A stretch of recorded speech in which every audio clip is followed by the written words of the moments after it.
and Mr. Robinson, who was born in Jamaica, share something in common: the month of May and the year 1931. And Mervyn Myers was in South London press on my first husband's date of birth in 2004. Mr. Robinson, who was born at Charlestown, St. Mary, must be given his and his family's accolades in death as in life for his valuable contributions to the British society.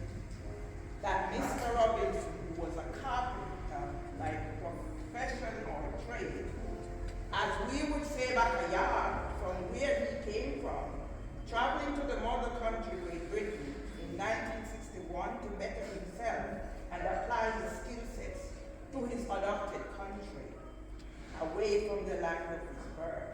Because let us put on record, as we continue extolling the virtues of Mr. Robinson and the Windrush generation, Mr. Robinson was not only social carpenter, he was in a class by himself as he trained others to develop their skill sets in carpentry and not be like,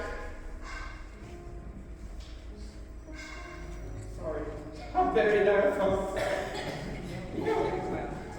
not be like Mr. Robinson. Some, my granny said, refuse to impart their knowledge to the younger generation to be experts in their chosen career, and that is one of my frustrations within the British society that exploited some of the Windrush generation.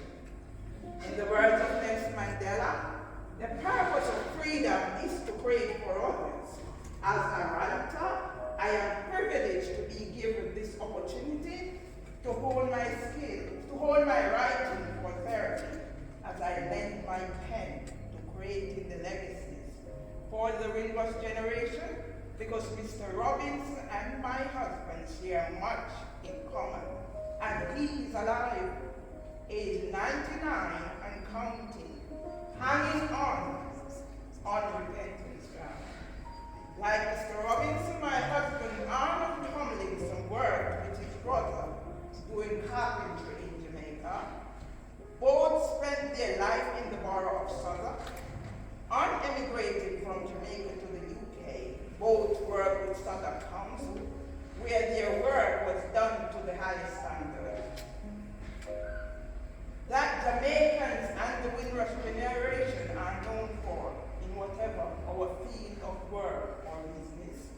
Southwark is one of the diverse boroughs that facilitated many Windrush generation families, and we can be proud to live in and call home.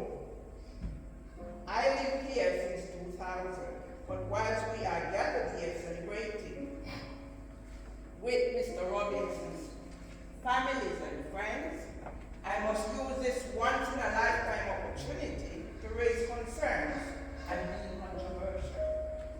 Putting on Miss Louise Bennett's bandana and the timing like I did for Windrush 70, to bring the plight of some of the Windrush generation to the public attention about the systematic discrimination existing in the UK, leaving some members of the BAME community facing 8 crimes in breach of the Equality Act 2010 protected characteristics in 2022. Leaving those of us who dare to challenge the social injustices of inequalities traumatized by the laws and legislations and social media community standards used to enslave us, for daring to let our voice be heard in a society maintaining no blacks, no dogs, no Irish, with them contingent laws the judiciary of England and Wales used to preside over miscarriages of justice after mom's death with dementia. I want everyone to take a few minutes of your busy schedule to read Mrs. Gloria Cameron's case dismissed and and compare to in honor of strong women everywhere, as I acknowledge Mr. Robinson's daughter, who spoke to me with such dignity, telling me about her father.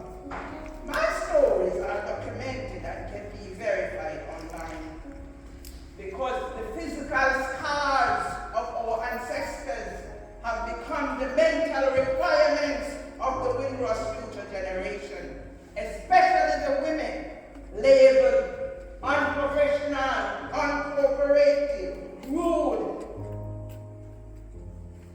I can go on and on.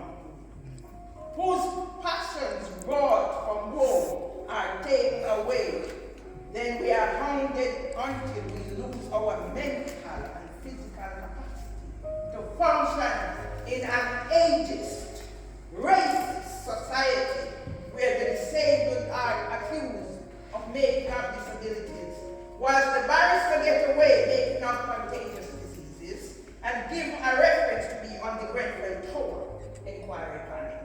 In the words of the Daily Express columnist, "Tech don't lie." Why else is the face of Windrush 70 pushed over the edge to be a criminal needing emotional regulation treatment? It's the history of our ancestors repeating itself, but as Nelson Mandela stated, I was made a criminal by the law, ... Go do your research, you know the rest.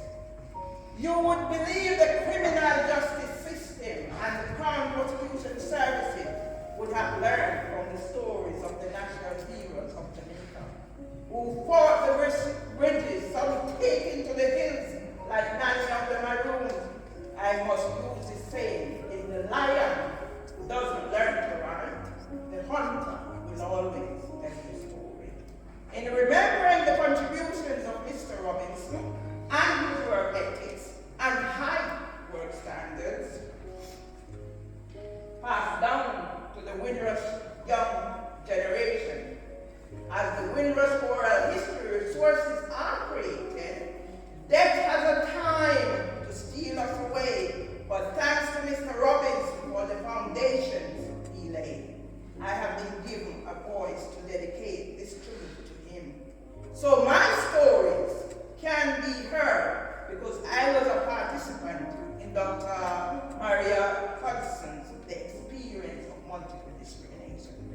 Swept under the House of Commons carpet and destroyed, same as how they are waiting on the time to pass to get rid of the evidence of miscarriages of justice. Not once, but twice, with a criminal record needing ERT to cover for abusers. Operating out of the House of Commons nurseries, my ordeal started at BIB after the death of Mama Lou.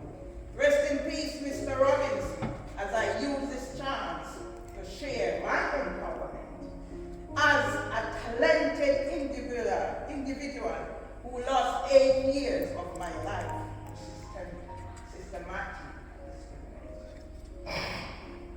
I'll try and sing this, but I'm very emotional. Death has a time to steal us away. Death has a time to steal us away. Death has a time to steal us away, to steal us and carry us away. Steal away home. I have no time to stay here. Rest in peace, Mr. Robinson. I never knew you. Thank but you. I know you. Thank you. Thank you very much. Thank you. Thank you. Thank you. I have your copy, okay? Could ask Bruce Fraser from Twilight Chapel just to administer to us the hymn of Bible reading.